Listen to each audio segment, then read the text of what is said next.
Ahí está. Ahí está. Vale. Perfecto. Ahora, perfecto. Bueno, pues como siempre, comparto la pantalla y no sé muy bien dónde nos quedamos. Creo que, a ver, un segundito. Era capítulo 2, terminando, bueno, no por la mitad más o menos, ¿verdad? Yo creo que habíamos terminado de hablar de toda la historia de variable dependiente, independiente, variable extraña. Estuvimos Página discutiendo un ratillo de 78. eso.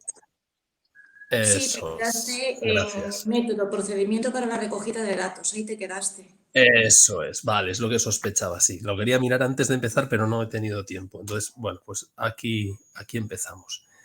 Vale, vamos a ver entonces, siguiendo con lo que estábamos viendo el día pasado. El siguiente paso dentro de ese esquema que nos habían presentado al principio del capítulo es vamos a recoger los datos. Entonces tenemos, lo primero de todo, hay que diseñar la investigación. Es una decisión clave, esta es la decisión clave, ¿no? El punto 2. Del año 1996 hasta el año 2002. ¿Hola? ¿Sí? ¿Me oís bien? A ti perfectamente. Lo que Vale, ocurre es sí, que hay ha una conversación entrado de otra fondo. voz. Sí. Vale. Perdona, Decía que que estaba yo y no sabía. Es que hay veces que los micrófonos, o sea, cuando entras están cerrados y en esta aplicación ya. está abierta. Y Entonces, en esta está abierta. Vale, vale, perfecto, vale, no hay problema. Bueno, decía que estamos en el punto 2.3 y en el punto 2.3.1 nos dicen que tenemos que tomar una decisión sobre el diseño de la investigación y es una decisión clave. Aquí es donde vamos a decidir si vamos a seguir un enfoque de tipo manipulativo, es decir, experimental o cuasi experimental, o si nos vamos a decantar por un enfoque mucho más observacional, correlacional, ex post facto, etcétera. Luego este es el momento de la decisión. Como dice ahí, ¿no? Debemos tomar decisiones sobre cómo se llevará a cabo la investigación. Cualitativo, más tipo capítulos finales del libro, cuantitativo, recogida de datos numéricos, algo mixto, algo manipulativo experimental, algo no manipulativo. ¿Cómo lo vamos a hacer? Intragrupo, es decir, tomando un conjunto de individuos y presentándoles todos los tratamientos a todos, o intergrupos, dividiéndolos en grupos y presentando a cada individuo, a cada grupo solo un tipo de tratamiento. Grupo de control, sin grupo de control, va a haber pretest, va a haber posttest, sí o no. Son decisiones que tenemos que tomar en este momento porque todo eso va a afectar en la recogida de datos y sobre todo en las conclusiones que después podremos obtener a partir de esa recogida de datos. De esto veremos, espero que nos dé tiempo y empezar con el capítulo 3, ahí veremos que efectivamente la validez de todo lo que hagamos se va a ver muy comprometida, o mejor dicho, la validez de las conclusiones que obtengamos se va a ver muy comprometida o muy establecida, muy determinada por las decisiones que tomemos en este momento. Bien, entonces, una vez tomada esa decisión, que es importantísima, empezamos a pensar en cómo vamos a seleccionar a los participantes, es decir, cómo vamos a recoger a nuestra muestra, por decirlo de alguna forma, ¿no? Y en este ámbito es muy importante distinguir los conceptos que aparecen aquí. Esto ya lo hemos visto también en análisis de datos. Afortunadamente se solapan bastante los dos temas, pero bueno, pues conviene repasarlo. Entonces, ¿qué es la población? La población se le llama también el universo y es el conjunto de elementos, individuos, personas, lo que sea que estemos tratando. En este caso, pues vamos a pensar que pueden ser personas que nos gustaría estudiar. Eso es la población, es lo que a nosotros nos gustaría estudiar. Por ejemplo, podemos decir, quiero hacer un estudio sobre la situación salarial en España. Bueno, pues entonces son personas asalariadas en España. Esa es la población. Conjunto de personas que a mí me gustaría poder llegar a estudiar, poder llegar a conocer para analizar el fenómeno que yo quiero estudiar en un momento dado. Aquí lo dice el libro de otra forma, pero bueno, es más o menos lo mismo, ¿no? Conjunto de elementos que comparten una cierta característica. En este caso la característica sería ser asalariados y residir en España. Pues ya está. Bueno, pues al final eso es, lo importante es que nos quedemos con la idea que la población es una especie de utopía. Nos gustaría llegar a poder estudiar a todos, pero salvo honrosísimas excepciones, nunca vamos a hacer un estudio del total de la población, salvo casos muy extraños. Por ejemplo, pues cuando vamos a votar cada 4 años o cuando nos toca que nos llaman a las urnas, nos hacen un censo. Un censo es un estudio de la población, pero es muy poco habitual. Normalmente lo que hacemos es decir, bueno, en lugar de estudiar toda la población, vamos a tomar una muestra, es decir, un subconjunto de esa población, y con la intención de que esa muestra sea representativa, es decir, que reproduzca en pequeña escala lo que ocurre en la población. Esa es la idea, ¿no? Claro, hay situaciones en las que, hombre, imaginad, ¿no? No sé qué os parecería a vosotros, pero imaginad que nos dicen, oye, mira, en vez de las siguientes elecciones generales, cuando nos toque ir a votar, pues en vez de ir todos a votar, vamos a tomar una muestra de gente, ¿verdad? Y que vaya esa muestra a votar y ya está. Ahora, la realidad es que seguramente el resultado sería muy parecido al que se obtendría si fuera toda la población. Pero, hombre, no sería aceptable en una situación como esa decir vamos a tomar una muestra, ¿no? Y dejar fuera a personas que no pudieran ejercer su derecho a votar. Pero en general, desde el punto de vista científico, tomar una muestra es en muchos casos lo mejor que podemos hacer, porque no tiene sentido invertir tiempo, dinero, recursos en estudiar toda la población, ya que los resultados que obtendremos son prácticamente los mismos. De hecho, estudiar toda la población tiene un problema. Es un problema clarísimo, que es que al ser de tan gran tamaño, es mucho más fácil cometer muchos más errores. Es mucho más difícil gestionar volúmenes muy grandes de datos que volúmenes más pequeños de datos. Y por tanto, lo que ganamos, si estudiamos toda la población, lo que ganáramos por estudiar a todos, lo perdemos por errores cometidos en el proceso de tal cantidad de datos. Así que muchas veces, por no decir siempre, es mejor tomar una muestra, siempre que ésta sea suficientemente representativa de la población, que estudiar toda la población. Bueno, ¿qué es la muestra? Pues lo dice ahí muy claro, ¿no? Es el subconjunto de elementos de la población que, esperemos, representa las características de esta. Lo que no queremos es que nuestra muestra esté sesgada. Es decir, si yo tomo una muestra de mis 10 amigos, pues obviamente esa muestra seguramente no es representativa de los asalariados españoles, seguramente. Primero, pues porque serán personas de cerca de mi zona de residencia, seguramente serán personas que tengan una edad parecida a la mía, serán personas que tengan, pues seguramente profesiones que pueden ser bastante similares a la que tengo yo, es decir, pueden no ser una muestra representativa del colectivo. Así que eso de, tomo una muestra de 10 amigos y ya está, pues hombre, eso no sirve para mucho, eso es anecdótico, ¿no? Pero no es una muestra representativa. ¿Cuándo decimos que una muestra es representativa? Pues esto es una definición circular, cuando representa las características de la población. Claro, es como decir, bueno, pues es representativa cuando es representativa. Pues sí, es que efectivamente eso es lo que es.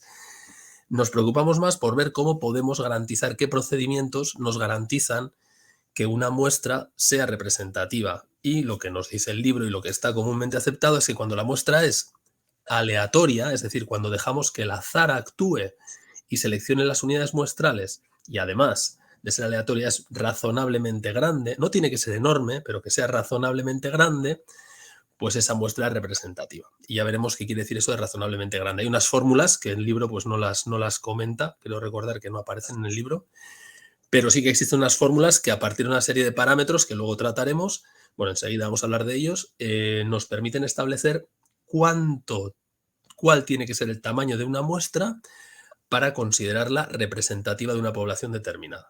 ¿Vale? Eso lo hablaremos en un momentito.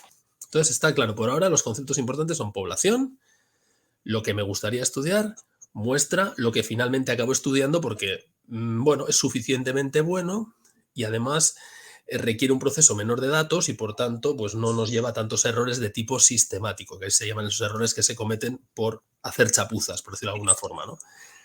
Bien, población y muestra. ¿Qué es una unidad muestral? Pues una unidad muestral es cada uno de los elementos que hemos seleccionado en nuestra muestra. O sea, si al final de la población de asalariados en España he seleccionado a 2.000 asalariados en España y los he elegido aleatoriamente de todas las provincias, de todos los niveles económicos, hombres, mujeres, distintos niveles de estudio, una muestra representativa, bueno, pues cada uno de esos elementos, cada una de esas personas es una unidad muestral. Y las unidades tienen que cumplir, lógicamente, los criterios de selección, es decir, tienen que ser parte de la población, si no, pues no son una unidad muestral, son otra cosa. Tienen que formar parte de la población y ser seleccionados mediante un procedimiento, lógicamente, bueno, pues establecido y muchas veces un procedimiento de tipo aleatorio. Ahí señala que efectivamente las unidades muestrales no tienen por qué ser personas, según cuál sea mi población. Imaginad que yo estoy hablando, por ejemplo, hay una encuesta que hace el INE, ahora que está muy de moda el INE, con todo este lío que está viendo en el INE, la encuesta de presupuestos familiares. La encuesta de presupuestos familiares, obviamente, la unidad muestral no es la persona. La unidad muestral en la encuesta de presupuestos familiares es la familia. Y entonces nos definen qué se entiende por familia. Familia es el conjunto de personas que habitan bajo el mismo techo, que comparten un presupuesto común, etc, etc. Bueno, pues eso es una familia. Y esa es la unidad muestral que tiene el INE para la encuesta de presupuestos familiares. Y bueno, pues dependiendo de que sea, por ejemplo, para la encuesta de, yo qué sé, de clima empresarial, pues entiendo que la unidad muestral no son personas, son empresas. Y en función de cuál sea el fenómeno que queramos estudiar, la unidad muestral será una u otra. ¿Vale? ¿Hasta aquí? ¿Vamos bien? Sí. Sí. Vale, respecto al tamaño de la muestra, mirad, ¿de qué depende el tamaño de la muestra? Es decir, si yo tengo una población determinada de un cierto tamaño y yo quiero seleccionar de esa población un subconjunto que represente las características del total de la población y que lo haga razonablemente bien, es decir, de forma representativa, de manera que yo pueda, a partir de lo que encuentro en la muestra, generalizar conclusiones a la población, eso es lo que yo quiero. Vamos, yo tomo una muestra representativa porque lo que quiero es estudiar la muestra y a partir de esa muestra generalizar cosas a la población, ¿no? Yo quiero que a partir de mis 2.000 asalariados españoles que he estudiado pueda concluir que en el conjunto de asalariados españoles pasa tal cosa. Bien, ¿cómo determino cuántos necesito? Y hay 5 elementos, son 5 los elementos que tenemos que tener en cuenta para decidir qué tamaño de población, perdón, qué tamaño de muestra tenemos que seleccionar. Bien, voy a empezar por el penúltimo, porque esto es un mito. Hay un mito, me refiero al tamaño de la población. Este es un elemento curioso, porque yo creo que no, me consta, después de contar esto muchas veces, que hay un mito extendido entre las personas, que es que si yo tengo una población muy grande, enorme, gigantesca, por ejemplo, todas las personas que habitan en el mundo, necesariamente, si yo quiero una muestra representativa, esa muestra tiene que ser también muy grande. Y eso no es así. Es decir, el tamaño de población sí que es algo que afecta al tamaño de muestra y afecta como cabe esperar que afecte, es decir, cuanto mayor sea la población, más grande tendrá que ser la muestra, pero no es verdad que lo haga en gran medida. Me explico. Imaginad, si yo tengo una población de 1 millón de habitantes, imaginad, ¿no? Un país con 1 millón de habitantes, y quiero una muestra representativa de ellos, imaginad que la muestra representativa para 1 millón tuviera que ser de 1.000. Es decir, 1 millón, 1.000. De cada 1.000 personas elijo a una. De 1 millón elijo a 1.000. Bueno, pues en lugar de tener un país de 1 millón, tuviera de 10 millones, mucha gente dice, bueno, pues regla de 3, ¿no? Si para 1 millón necesito 1.000, para 10 millones, pues serán 10.000, ¿no? Pues esa regla de 3 no funciona en absoluto. Es decir, no es así ni mucho menos, ni mucho menos. Probablemente, si para 1 millón necesito 1.000, para 10 millones igual necesito 1.010 o menos. Es decir, llega un momento con el tamaño de población que los incrementos en el tamaño de población apenas afectan a la muestra que necesito para que esa muestra sea representativa. Y esto es una cosa bastante contraintuitiva, pero es importante dejarlo claro desde el principio, porque muchas veces no en la prensa en general, sino igual en los comentarios que ves en los periódicos online, etcétera, ¿no? Dices, hombre, es que esta muestra que han tomado aquí, si son 1.500 personas, y estamos hablando de un colectivo de 47 millones de españoles, digo, ya, pero es que una muestra de 1.500 personas para un colectivo de 47 millones de españoles, si está bien hecha, puede ser una muestra perfectamente razonable. Por tanto, no hay que pensar que si la población es mucho más grande, necesitará una muestra mucho más grande. No, algo afecta, pero ya digo, es a partir de un cierto valor del tamaño de población, ya prácticamente da lo mismo, no hace falta que la muestra crezca. Así que este mito es importante quitarlo de la cabeza desde el principio. ¿De qué sí depende? Bueno, pues las otras 3 cosas de las que dependen, las 3 anteriores, les dejo la última para el final, me voy con las 3 primeras. Voy por la variabilidad. Fijaos, esto sí que es importantísimo. La variabilidad es clave. ¿A qué me refiero con la variabilidad? Pues a la homogeneidad que hay en la población. Vamos a pensar en un extremo. Si yo estoy estudiando un fenómeno en la población, algo que ocurre en la población, y en esa población, esa cosa que yo estoy estudiando, lo que sea, da igual, es algo que no es variable, es decir, que es terriblemente homogéneo, que todo el colectivo tiene el mismo valor para esa variable, ¿cuántas personas tendría que seleccionar para estudiar ese fenómeno? Voy a ponerlo con un ejemplo. Imaginad, resulta que yo estoy estudiando la altura de las personas, los españoles, y todos los españoles miden 1,75 m. No hay varianza, no hay variabilidad, no hay heterogeneidad. ¿Cuántas personas tendría que seleccionar de la población para saber cuánto mide un español? Os escucho. Una. Una, ¿no? Con una sería suficiente, no necesito nada más. Cuando no hay variabilidad, cuando la variabilidad es muy escasa, cuando no hay o cuando hay poca variabilidad, con tomar una muestra muy pequeña me resulta suficiente. Sin embargo, si el fenómeno que estoy analizando es un fenómeno en el que hay una variabilidad enorme, hay grandes diferencias entre los individuos, entonces tengo que tomar un colectivo, una muestra de mucho mayor tamaño para ser capaz de capturar esa heterogeneidad que existe en la población. Fijaos, os lo voy a poner con un ejemplo porque se entiende muy bien. Imaginad la situación que se puede dar en Estados Unidos y en España, comparando, ¿no? Bueno, vamos a hablar de España. Sí, bien, Estados Unidos. Elecciones en Estados Unidos. Ya sabéis que en Estados Unidos obviamente hay más partidos políticos, pero básicamente hay un predominio de dos partidos, ¿no? Partido rojo, partido azul. Vamos a ponerles colores en vez de ponerles nombres. Partido rojo y partido azul. Y son los que dominan de una forma clarísima. Bien, en España la cosa cambia. Es decir, aquí no tenemos partido rojo y partido azul. Tenemos partido rojo, partido azul, partido naranja, partido verde, partido morado, partido amarillo, partido... Es decir, hay un montón de elementos diferentes. Bueno, y ahora igual hay una cierta unión mayor. Pero, por ejemplo, en la realidad que hemos vivido en País Vasco durante muchos años, que teníamos el de izquierdas nacionalista, el de izquierdas no nacionalista, el de derechas nacionalista, el de derechas no nacionalista, el de centro pero menos centro, es decir, teníamos 17 partidos políticos. ¿Dónde hay mayor heterogeneidad? ¿Dónde hay mayor variabilidad? ¿En España o en Euskadi, como queráis, o en Estados Unidos? En ese fenómeno. En España. Clarísimamente. Aquí tenemos un entorno con mucha mayor variabilidad y muchas más alternativas y, por tanto, al haber más alternativas hay mayor variabilidad en el voto, muchísima mayor variabilidad. En Estados Unidos, rojo-azul, muy binario, blanco-negro. Ya sé que hay más, pero fundamentalmente rojo-azul. Entonces, ¿qué ocurre?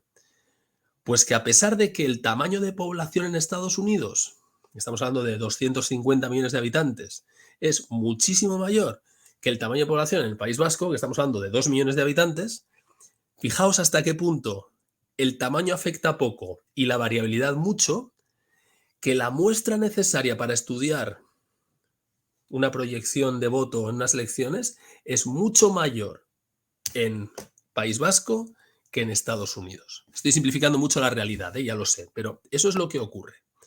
Es decir, la variabilidad es clave, es muy importante. Cuando la variabilidad es grande, eso afecta muchísimo al tamaño de muestra, afecta de manera directa. Es decir, si la variabilidad crece 2, el tamaño de muestra crece 2. Es una proporcionalidad perfecta. La varianza afecta directamente, de forma directamente proporcional.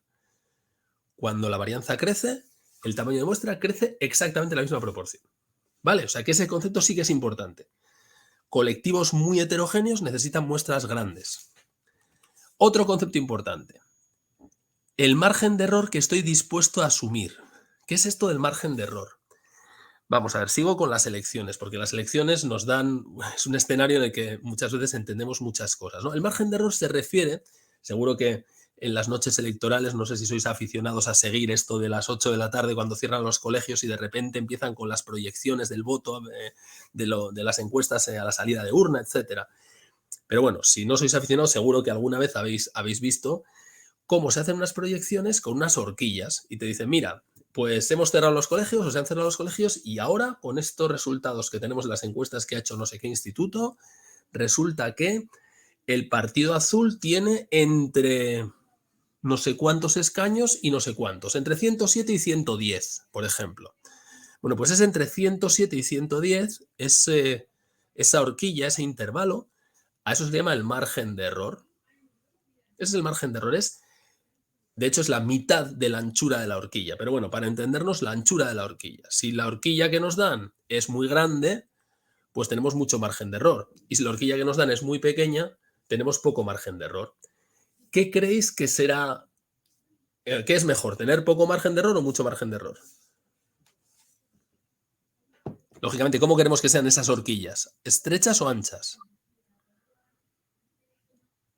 A ver, sería ideal tener poco margen de error, ¿no? Claro, lógicamente, si yo, imagínate que os digo, mira, el partido azul va a sacar entre 0 y 375 escaños. Pues fíjate qué horquilla te doy, ¿no? Pero para eso no tengo que hacer ningún estudio, porque eso es seguro. Entre 0 y 375 seguro que están todos. Lo bueno sería que yo te dé una horquilla muy estrecha, porque cuanto más estrecha sea la horquilla, más estoy afinando, más preciso estoy, no más preciso, menos error estoy teniendo, ¿vale? Por tanto, quiero horquillas estrechas. ¿Y cuál es el precio de una horquilla estrecha? Pues un mayor tamaño de muestra, lógicamente. Es decir, para conseguir que mi horquilla sea muy estrecha, para conseguir que yo tenga mucha... Si no quiero usar la palabra precisión. Para conseguir que mi horquilla sea muy estrecha, lo digo así, necesito tener una muestra muy grande. En el límite, si mi muestra tuviera el tamaño de toda la población, es decir, si a la salida de urna yo les preguntara a todos los que han votado y me dijeran la verdad, entonces mis horquillas serían perfectas, no habría horquillas, sería perfecto y sería exactamente el resultado. Por tanto, moraleja, si yo quiero que el margen de error sea más pequeño, más pequeño, más pequeño, cuanto más pequeño quiero que sea, mayor tamaño de muestra necesitaré. ¿Vale? Sí. Bien. Y el otro elemento. Claro, yo puedo hacer que mi horquilla sea muy, muy estrecha, pero no solamente quiero que sea muy estrecha, sino que quiero que además de que sea estrecha, la probabilidad de que dentro de esa horquilla esté la realidad sea grande. Porque claro, si yo te hago una horquilla muy estrecha, pero resulta que no acierto para nada, imagínate, digo, oye, mira, está entre 105 y 106 el partido azul, y luego resulta que tiene 147 escaños. Pues me diréis, hombre, pues vaya horquilla más estrecha que has hecho, qué bien, pero no has dado ni una, porque te has quedado 40 y tantos escaños. Es decir, yo quiero que además de que la horquilla sea estrecha, haya una elevadísima probabilidad de que esa horquilla incluya la realidad. A eso se le llama el nivel de precisión. Bueno, pues eso también, lógicamente, supone un mayor tamaño de muestra. Luego, ¿cuándo necesitaré mucho tamaño de muestra? Pues necesitaré mucho tamaño de muestra cuando quiera tener mucha precisión. Segundo, que mi horquilla sea muy estrecha. Tercero, que el fenómeno que quiero estudiar sea muy variable. Eso me va a obligar.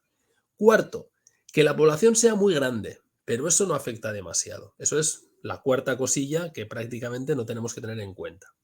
Y la última que está aquí es la pérdida de participantes. Es decir, tenemos que tener siempre en cuenta que si mi estudio va a prolongarse en el tiempo, es perfectamente posible, bueno, es seguro, que algunos de los seleccionados pues no sean finalmente estudiados. ¿Por qué? Pues porque enferman, desaparecen, se cambian de país, se aburren, deciden que no quieren seguir, etc, etc. Por tanto, ¿cómo se soluciona este problema? Bueno, pues seleccionando una especie de suplentes, ¿no? Teniendo más participantes de la cuenta para que en caso de que haya bajas, pues bueno, pues no nos quedemos con una muestra demasiado pequeña que nos permita generalizar a la población. ¿Vale? Sí. ¿Preguntas sobre esto?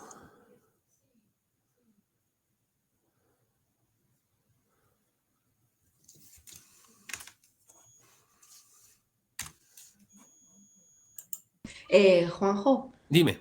este sería el caso para todo tipo de estudios, ¿verdad? Experimentales o como sean. Sí. Aquí estamos hablando del proceso de seleccionar de la muestra a los participantes que van a estar en nuestro colectivo. Entonces, luego ya lo que hagas con ellos puede ser que hagas un experimento, puede ser que hagas con ellos una encuesta, puede ser que hagas con ellos un proceso de observación, pero lo que estamos haciendo es pensar del colectivo total cuántos o cuáles vamos a seleccionar. Esto en principio sirve para manipulativos y no manipulativos.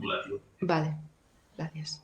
Vale, perfecto. Bueno, entonces ya sabemos cuántos. Ya sabemos qué es una población, sabemos qué es una muestra, sabemos qué es una unidad muestral, sabemos cuántos hay que seleccionar. Ya digo, para esto hay un montón de fórmulas. O sea, cuando estudiaba yo esto hace muchos años, había un libro entero con fórmulas para cada posible situación, ¿no? Si el muestreo es aleatorio simple, la fórmula esta. Si es aleatorio estratificado, no sé qué. Si es por conglomerados, no sé cuál. Y hay cientos de fórmulas. Pero bueno, la idea importante es esta, que nos quedemos con cómo afecta cada elemento en el tamaño de muestra. Y que si nos dicen, oye, si el colectivo tiene mucha variabilidad, ¿qué hará falta? ¿Más muestra o menos? Y que todos digamos, pues más, porque lógicamente si hay más heterogeneidad necesito tener más evidencias para estudiar esa cosa que quiero estudiar. Y no tanto cuál es la fórmula exacta que nos da el valor.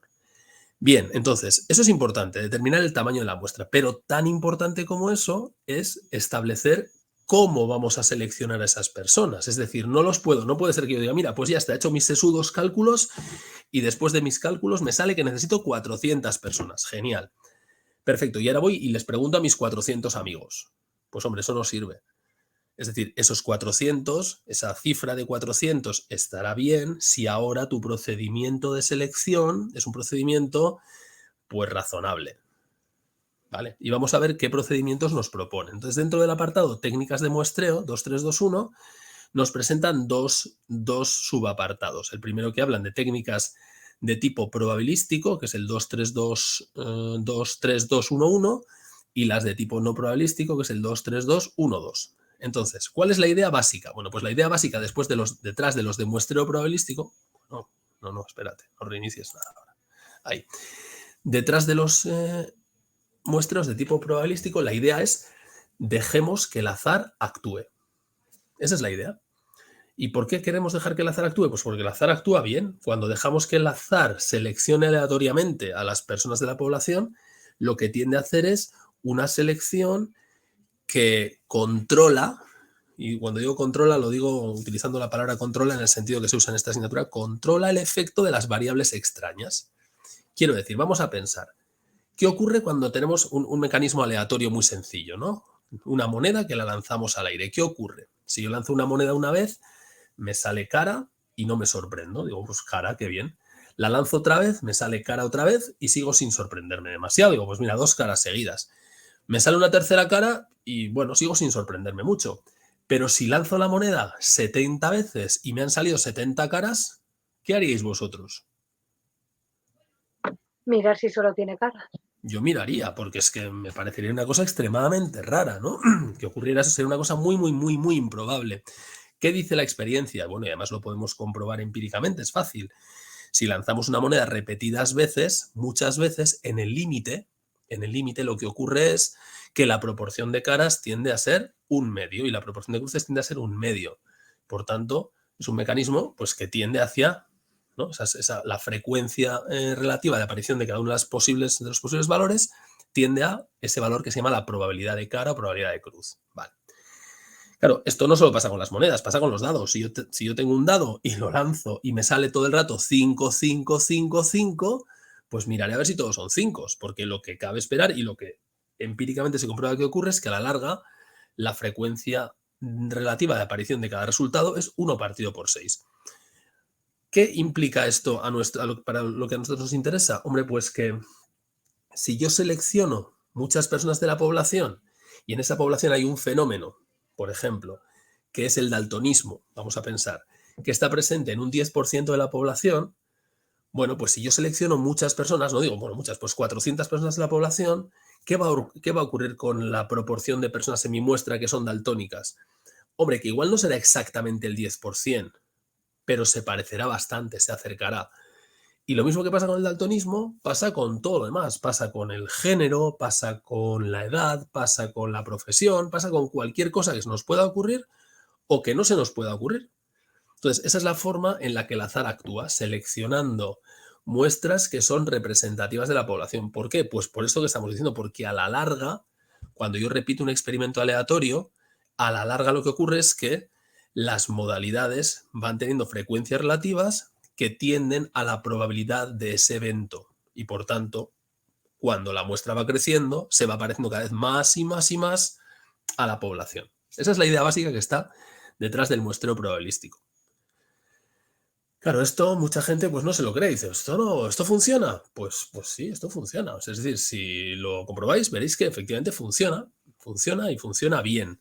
También os digo que hay veces en las que no queremos que sea el azar y lo veremos dentro de un rato, el muestreo que llevamos estratificado. Bueno, hay cosas que no queremos dejar al azar y decimos, vamos a controlarlas nosotros. Pero en general no es una mala práctica dejar que el azar funcione, porque el azar es un buen selector de muestras representativas. Vale, esa es la idea que está detrás. Entonces, nos dicen aquí, bueno, ¿qué modalidades hay dentro del muestreo probabilístico? Pues la más famosa de todas es el muestreo aleatorio simple. Esta es, digamos, el golden standard, es el estándar, el perfecto, ¿no? El procedimiento perfecto. ¿En qué consiste este procedimiento? Pues mirad, idealmente supondría lo siguiente. Imaginad que, vuelvo a mi ejemplo de antes, quiero hacer un estudio sobre salarios en España. Y entonces mi colectivo, mi población son personas asalariadas en España. Imaginemos que hay, no tengo ni idea, 30 millones de personas asalariadas en España. Bueno, pues, ¿cómo tendríamos que hacer un muestreo aleatorio simple? Teóricamente. Bien, pues habría que tener un listado de esos 30 millones de personas, desde la primera hasta la última. A cada una de esas personas le tendríamos que asignar un número, del 1 al 30 millones. Y ahora, en una urna de estas del estilo de las urnas del sorteo de Navidad de la lotería, metemos 30 millones de bolitas, movemos el bombo y extraemos bolas de esa urna, de ese bombo, y vamos seleccionando, pues si queremos una muestra de 400, 400. Esa es la idea de un muestreo aleatorio simple, es decir, contamos con un listado de toda la población, asignamos a cada población un número y a continuación lo que hacemos es seleccionar números al azar, tantos como necesitemos en nuestra muestra. Pero, como dice aquí, bueno, es evidente que todos los elementos de la población tienen la misma probabilidad de formar parte de la muestra, todo el mundo tiene un número y hay bolitas para todos, por tanto, todos tienen la misma probabilidad de salir, pero el gran problema es que para poder emplearlo, pues deben existir listados de todos los elementos de la población, cosa que rara vez ocurre. Que yo sepa, no hay un listado de los 30 millones de asalariados en España, y si existe, desde luego yo no lo tengo. No sé si vosotros lo tenéis, pero seguramente no es algo que esté al alcance de la población, de los investigadores en general. El muestreo aleatorio simple muchas veces es algo teórico que nos gustaría poder hacer, pero que en realidad en la práctica no podemos hacer porque, lógicamente, pues hay limitaciones y muchas veces la limitación básica es esta, que no existe un listado de todos los elementos de la población. ¿Vale? Ese es el muestreo aleatorio simple. Bien, ¿qué es un muestreo? De este nos hablan bastante y yo, de hecho, en el examen de febrero, el que me tocó a mí, preguntaron sobre esto.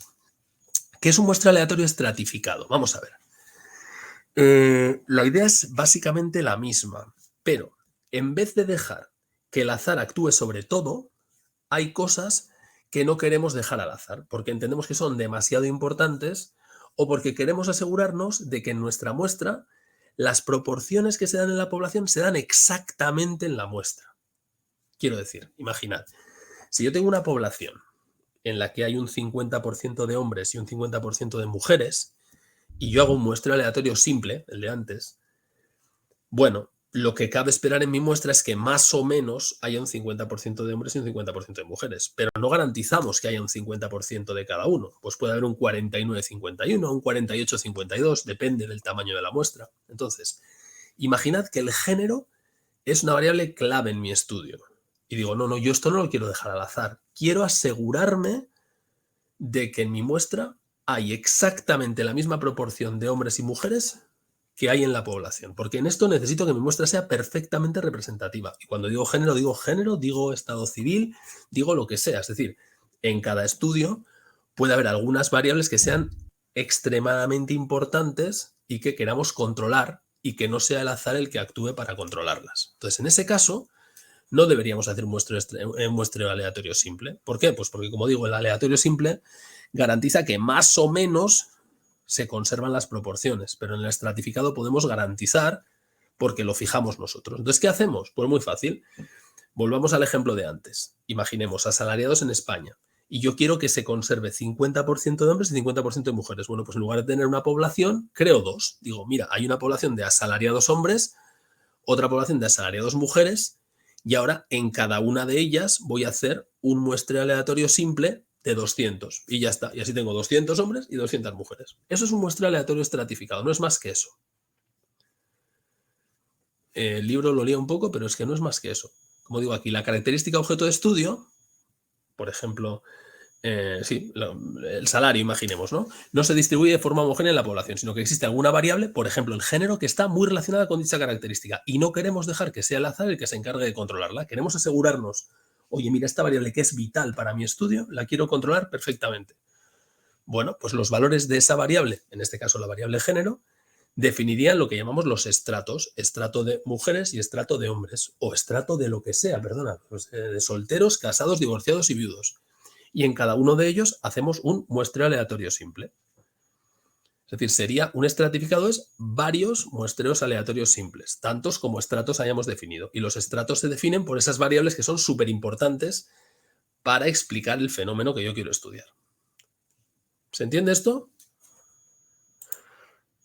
Sí. ¿Sí? Vale. Sí. Bien, entonces, respecto a esto, existe el concepto de la afijación. La afijación, ¿qué es esto de la afijación? La afijación se refiere al tamaño de cada uno de los estratos. Entonces, hay tres opciones básicas. Una que no tiene demasiado sentido, que es la simple, una que es la proporcional, que es razonable, y la óptima, que es, pues como su nombre indica, la óptima, la buena, ¿no? Fijaos, ¿qué es afijación simple? Pues afijación simple quiere decir, si yo tengo estratos definidos, por ejemplo, por el género, cada uno de los estratos va a tener el mismo tamaño de muestra. Bueno, pues depende, es que eso depende, ¿no? Es decir, si en mi población los estratos tienen diferentes proporciones, ¿qué sentido tiene que en mi muestra los estratos tengan todos el mismo tamaño? No parece muy razonable. Por tanto, esto de la fijación simple, aunque el libro no lo comenta, pues no parece que sea una idea brillante. La fijación proporcional sería lo que estamos diciendo. El tamaño de cada estrato en la muestra es función del tamaño de ese estrato en la población. Es decir, mantengo en mi muestra la proporción que existe en la población. ¿Vale?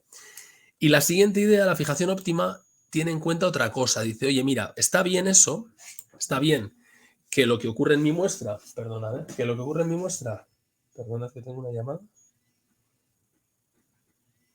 Sí, un segundo, tengo que coger, un segundito, perdona. ¿Sí?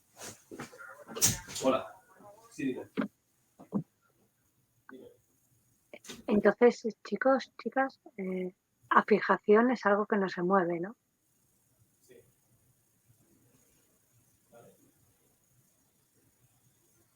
Vale, perfecto.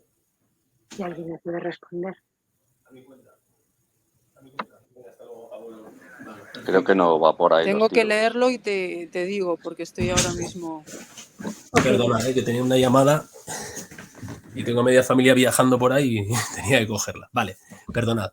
Decía, la fijación óptima es una idea que está muy bien, que es, bueno, vale, vamos a mantener los estratos en la muestra del tamaño de los estratos de la población, pero además vamos a tener en cuenta que en la población puede ser que los estratos definidos tengan diferentes variabilidades. ¿Os acordáis que os hemos comentado antes que cuando la variabilidad crece hace falta un tamaño de muestra mayor?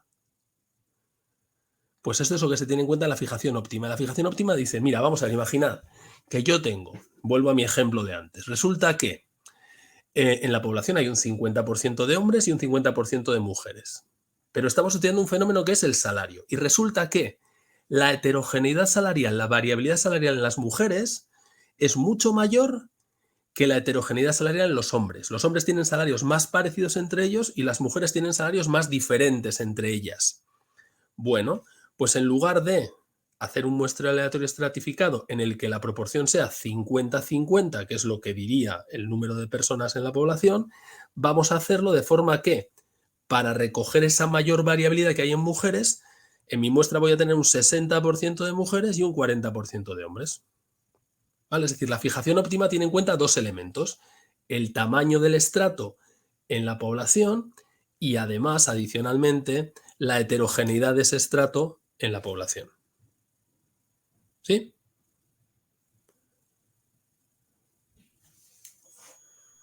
Estoy Sí. ahí viendo lo de la afijación. A mí se me queda como que es algo que no se puede mover. Afijación simple, Ah, afijación. ya, sí, la verdad es que el nombre es un poco contraintuitivo, ¿no? A mí, Exacto, sí, por afijación, ahí es que esto me pasa a mí. pero Igual, el significado es ese, es el establecimiento del tamaño del estrato que vas a tener en tu muestra. Eso es la fijación. y Es el que no nombre se que se puede le... mover. O sí. Bueno, tú lo puedes poner donde tú quieras. Ya digo, hay estas tres posibilidades, ¿no? La simple, que es, mira, todo es igual, por real decreto. Proporcional, vamos a tener en cuenta el tamaño de cada estrato en la población. Y la fijación óptima, que dice, bueno, y además de ese tamaño voy a tener en cuenta si son más heterogéneos o menos heterogéneos. Se llama así, afijación óptima, fijación simple, fijación proporcional. No tengo ni idea de dónde viene el nombre de afijación. Pero muchas veces en este ámbito pasan estas cosas, ¿eh? Que los nombres son a veces bastante contraintuitivos. Claro, es que si yo tengo que salir un poco de mi propia lógica para poder Sí, entender, ya, sí, sí, lo entiendo. pero gracias. Pero es lo que hay, es así, se llama fijación y vamos, yo siempre lo he oído llamar a fijación y no he oído ningún otro nombre para este concepto. Es el tamaño del estrato en un muestreo estratificado. Se llama fijación, simple, proporcional u óptimo.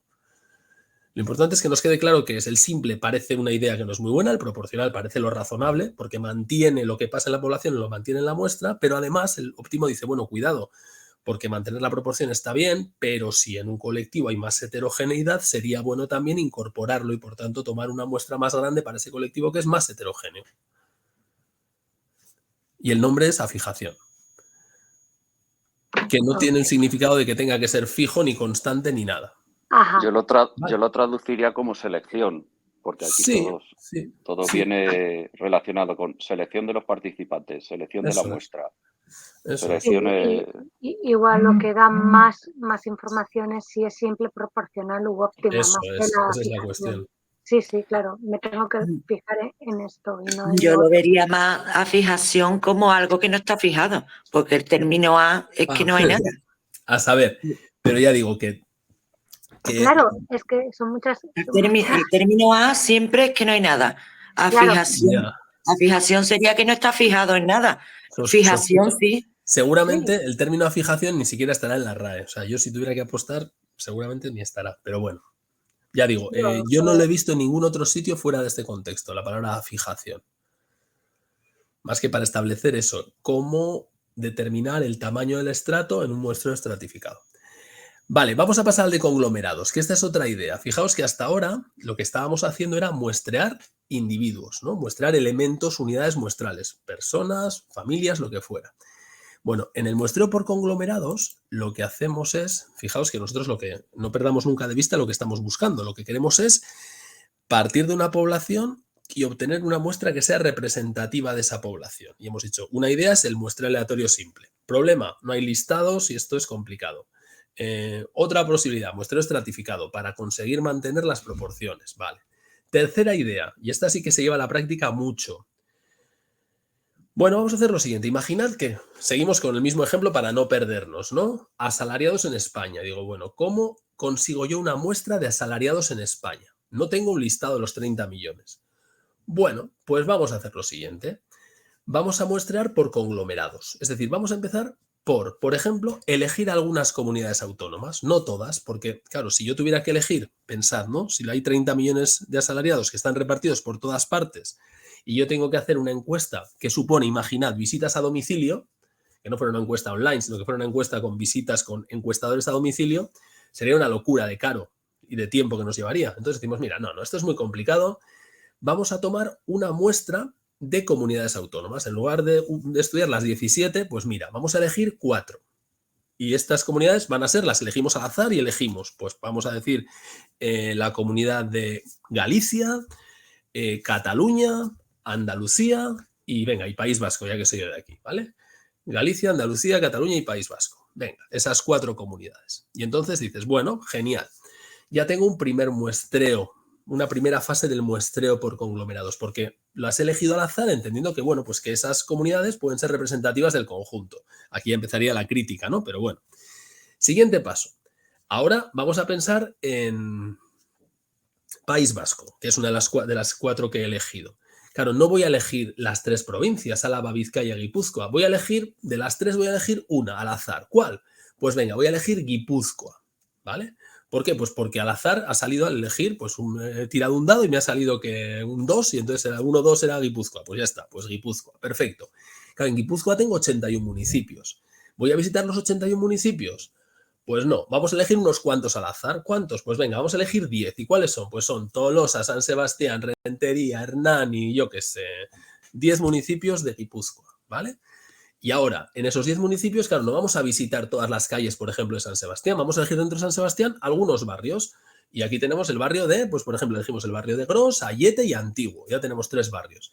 Y ahora, en estos barrios, ¿qué elegimos? Pues algunas calles. Y en esta calle, en el portal tal, ¿qué hacemos? Pues en el portal tal de la calle Matía del barrio del Antiguo de San Sebastián, en esa calle vamos al portal y desde el piso primero hasta el último encuestamos a todo el mundo. Eso es un muestreo por conglomerados.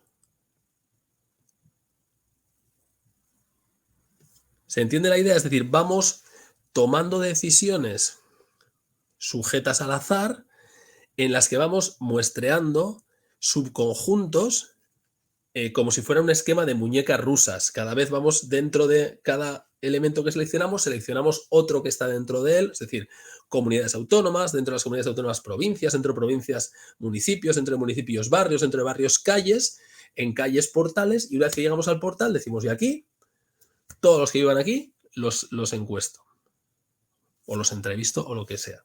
Eso es un muestreo por conglomerados. Y se distingue... Perdona que te corte para que no vayamos más adelante. Y en el que has elegido, en el portal, es donde coges a todos los elementos. Sí, bueno, en el portal o en la vivienda, donde sea. Es decir, lo importante no es el portal, sino lo importante es quedarse con la idea de que yo voy tomando... Voy en toda España, digo, bueno, toda España, venga, vale, esta es mi población está en toda España, pero no voy a estudiarla toda, sino que elijo grandes zonas al azar, comunidades autónomas, y hay otras que ya se quedan fuera, ya no las estudio.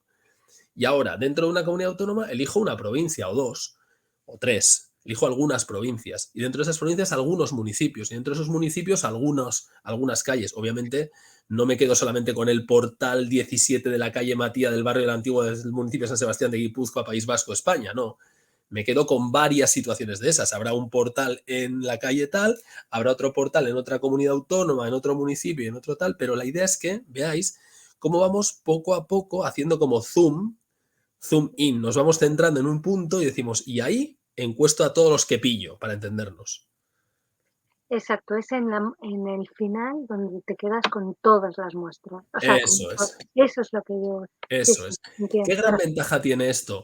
Pues que es muchísimo más barato, porque en lugar de tener que estar haciendo, imaginad, 400 encuestas repartidas de manera homogénea por toda España, que sería un muestreo aleatorio simple, lo que hago es 10 en la calle no sé qué de San Sebastián, 15 en la calle no sé qué de San Feliu de Guíxols, 40 en la calle no sé qué de Écija y 23 en la calle tal de Cartagena. Y entonces no tengo que repartir encuestadores por todas partes, sino que van mucho más, por decirlo de alguna forma un poco burda, a tiro hecho. Ya sé que mis encuestados van a estar ahí, voy y los encuesto directamente.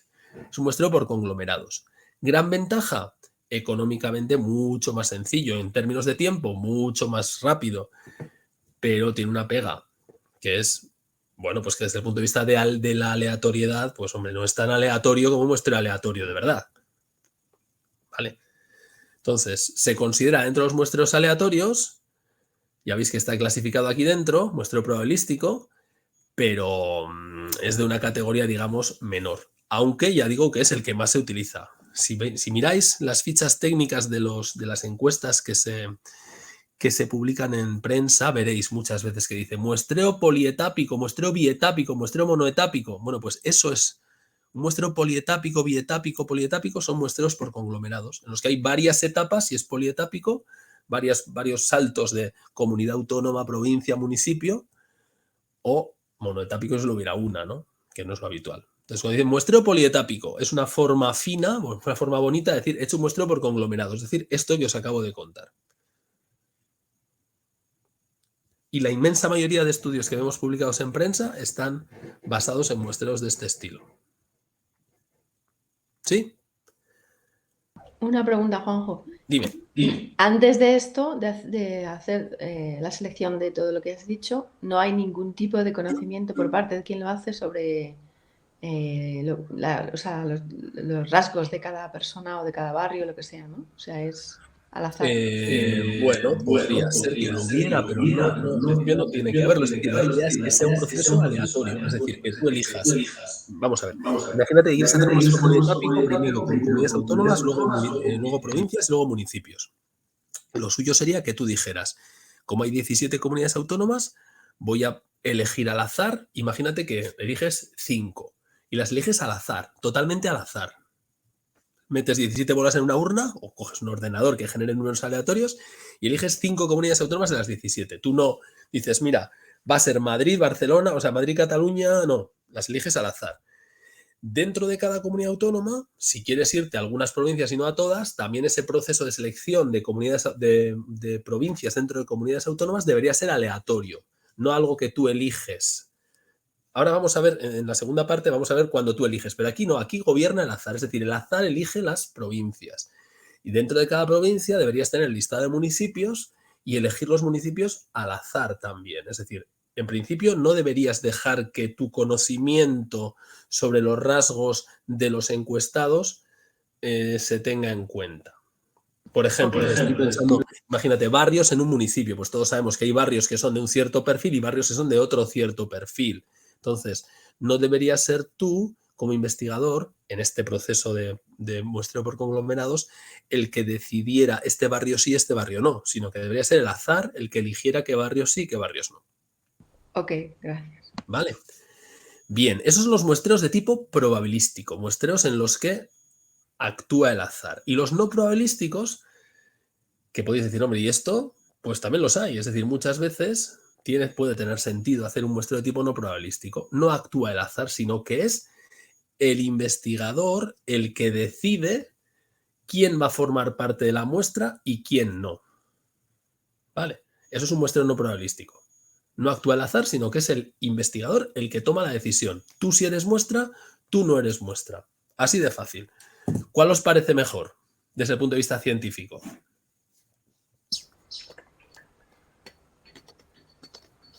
El probabilístico. El probabilístico. Bueno, pues en principio sí, así se acepta generalmente, ¿no? Que el muestreo probabilístico es más científico, más químicamente puro. Pero puede haber situaciones... Claro, es que el tema es que ya está como bastante, no sé cómo decirlo, al ser probabilístico ya te da algo muy concreto. Si no es probabilístico, ¿no? Claro, si no es probabilístico estás introduciendo tu sesgo. Eso es. Estás introduciendo tus creencias, tus opiniones, y claro, puede ser que tus opiniones sean buenas o no tanto. O no. Yo pienso que no me sale la palabra ahora. Probabilístico. Eso. Pienso de que el azar puede ser sacar conclusiones más verídicas, porque es que coges una muestra al azar, pero si tú escoges a las personas para hacerle una encuesta, a lo mejor la coges del tipo que tú quieres más o menos, por ejemplo, de un partido político. Si vas a encuestar a personas más o menos que van a votar al mismo partido, ¿verdad? Claro, por eso los muestreos no probabilísticos pues están en entredicho, ¿no? Y se critican mucho los muestreos que no son, en los que no actúa el azar, sino que es el investigador el que elige las unidades muestrales, claro, pero existen y bueno, en algunos casos puede tener justificación. Vamos a ver qué tipos son y vamos a ver en qué momentos pueden estar justificados. Pero la idea es esta, ¿no? Aquí lo pone el libro, dice, muestreo no probabilístico es adecuado ¿cuándo? Pues cuando se trata de una primera aproximación al problema. ¿Por qué? Porque, hombre, los muestreos no probabilísticos son mucho más baratos, son muchísimo más baratos. Si yo, en lugar de tener que hacer una muestra a nivel nacional, elijo a mis 200 amigos, pues es mucho más barato. Si yo trabajo en una universidad, como nos ocurre a los que estamos, por ejemplo, los que estamos matriculados aquí, ¿no? Y resulta que nos viene la profesora de ciencias de psicología social y nos dice, oye, que si hacéis una encuesta os doy unos puntitos de una PEC, como nos ha pasado a todos, hombre, pues eso no es un muestreo probabilístico, es un muestreo de este estilo. Está eligiendo a quienes forman parte del colectivo. Le viene muy bien, es baratísimo, solamente le cuesta pues un puntito de calificación. Pero, ¿qué sentido tiene desde el punto de vista de que luego podamos generalizar esos hallazgos a la población? Pues bueno, pues está muy en entredicho, ¿no? Entonces, bueno, pues puede tener sentido porque es barato y porque puede ser una buena primera aproximación a un problema. Si yo quiero estudiar algo por primera vez y digo, bueno, pues vamos a ver, voy a tantear por dónde van las cosas. Bueno, pues puede tener sentido. Es lo que dicen aquí, ¿no? Es adecuado cuando se trata de una primera aproximación a un problema o cuando no es posible hacer un muestreo aleatorio o no hay recursos, no tengo dinero, no tengo tiempo, mira, no hay más, ¿no? Pero es muy importante tener claro esto. Si el muestreo es no probabilístico, los resultados no se pueden generalizar a la población. Es decir, lo que tú veas que ocurre en una muestra que es de este estilo, es algo que ocurre en la muestra. Fin. de la historia. No puedes dar el salto después y decir, y ahora hago inferencia estadística y generalizo estos hallazgos a la población. Luego lo veremos en el tema 3, ¿no? Cuando nos hablen de validez externa. La validez externa es eso, es la posibilidad de generalizar lo que ocurre en la muestra a la población. Bueno, pues si el muestreo es de este estilo, la validez externa se va a freír espárragos, así hablando claro. No hay validez externa. Las conclusiones se limitarán a lo que pasa en la muestra. Bueno, estilos, tipos que hay. Mirad, el más peor, vamos, o sea, el peorcísimo de todos es este de aquí. El que se llama muestreo de conveniencia. Yo creo que bueno, sí, aquí nos lo menciona el libro. Este es el peor de todos. Lo llaman incidental, casual, subjetivo o de conveniencia. Para entendernos, esto quiere decir que elijo para que formen parte de mi muestra a los que resultan más accesibles. La única cosa que me preocupa es que sea fácil seleccionarlos. Ni siquiera me preocupa que sean adecuados. O sea, esto ya es el colmo de la desidia. Es decir, mira, necesito 400, ¿no? Pues 400. ¿Qué 400? Me da igual. Los que sea. Los que sea. Esos me van bien. Venga, 400. Aquí. ¿Ahí son 400? Sí, pues venga, para adentro. Ya tengo la muestra. A eso se le llama muestreo incidental, casual, subjetivo o de conveniencia. Y repito, el criterio es la accesibilidad, que pueda acceder fácilmente a ellos. Ni siquiera me preocupa que sean adecuados.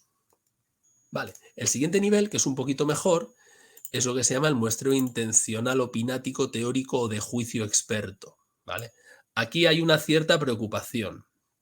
Aquí ya no es solo que sean accesibles, sino que teóricamente el investigador elige aquellos individuos de la población que pueden ser adecuados porque entiende que tienen un conocimiento de ese ámbito, porque son representativos de ese colectivo, por lo que sea, ¿no? Por la razón que sea. Pero aquí hay una cierta preocupación porque tu muestra represente a la población de alguna manera, que no sean quienes sean, que es lo que pensamos en el de conveniencia, sino que sean, bueno, pues individuos que tengan algo que decir al respecto, ¿no? Estoy pensando, por ejemplo, esto se da muchas veces cuando estás muestreando empresas. Imaginad, yo tengo que hacer un estudio, mi unidad estadística, mi unidad muestral no son personas, sino que son empresas y tengo una población de 8.000 empresas. No puedo acceder a los 8.000, quiero hacer un muestreo no probabilístico y entonces decido elegir algunas empresas porque son especialmente importantes en el sector que estoy estudiando.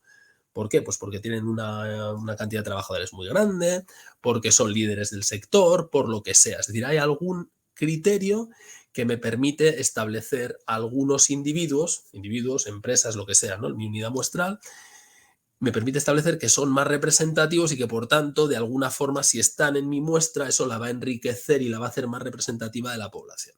¿Vale? ¿Veis la diferencia entre incidental y de juicio? Es decir, en el primero, en este que he mencionado aquí, me da igual. O sea, vamos, no me preocupo lo más mínimo. 400, los que sean. Aquí sí que, al menos según mi criterio, elijo aquellos que tienen algo que decir. ¿Vale? Bien. Hay una variedad que se llama muestreo por cuotas, que sería la misma idea que hemos dicho antes del estratificado, lo mismo. Hay una variable que yo quiero tener en cuenta porque creo que es muy importante, pues el género, la edad, lo que sea, y establezco unos estratos. Lo que pasa es que aquí en vez de estratos se llaman cuotas y luego lo relleno, esas cuotas las relleno por conveniencia. O sea, lo estropeo en la segunda parte. Es decir, un muestreo por cuotas es lo mismo que un muestreo estratificado, con la diferencia de que cuando relleno los estratos en la muestra, en vez de hacerlo por muestreo aleatorio simple, lo hago por conveniencia. Elijo los que me viene bien. ¿Vale?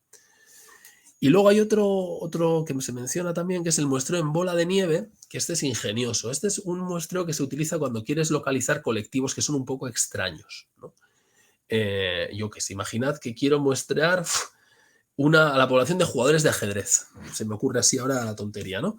Jugadores de ajedrez, hombre, no hay muchos, pero los jugadores de ajedrez se conocen entre ellos, ¿no? Porque suelen jugar ajedrez entre ellos. Entonces es bastante probable que si yo soy capaz de localizar a un jugador de ajedrez y encuestarle, pues yo que sé por qué me interesa encuestar a esa población, es bastante probable que esa persona me pueda referenciar, me pueda dar el nombre de otro u otros jugadores de ajedrez. Y entonces me dice, oye, pues sí, puedes hablar con tal y con cual, que suelo jugar yo con ellos los jueves a la tarde. Y entonces me da esos nombres y les dices que te los he recomendado yo. Vale, pues perfecto. Ya tengo 3 nombres y ahora cada uno de esos les puedo encuestar, les puedo entrevistar y pedirles también que me referencien, que me den referencias de otros jugadores de ajedrez que ellos conozcan. Eso es lo que se llama muestreo en bola de nieve. Es decir, cada unidad muestral, además de darte la información que tú necesitas para el fenómeno que estás estudiando, sirve como informante también de otras posibles unidades muestrales para tu colectivo. Es decir, la muestra se va construyendo poco a poco en un muestreo en bola de nieve. ¿Sí? Sí. Sí. Vale. Bien, bueno, pues todo eso. Lo importante aquí es distinguir entre el muestreo probabilístico y el no probabilístico. Y la idea más importante de todas es, si es probabilístico, podremos hacer inferencia estadística, podremos generalizar eso que hemos visto en mi muestra a la población, y si no es, pues nos tendremos que aguantar. Y no podremos generalizar. Si el muestreo es no probabilístico, lo que veamos en la muestra se queda en la muestra. ¿Vale? Bien. Pues vamos con... Estoy extrañado porque no me dice que se ha parado la grabación, pero debería decirlo ya.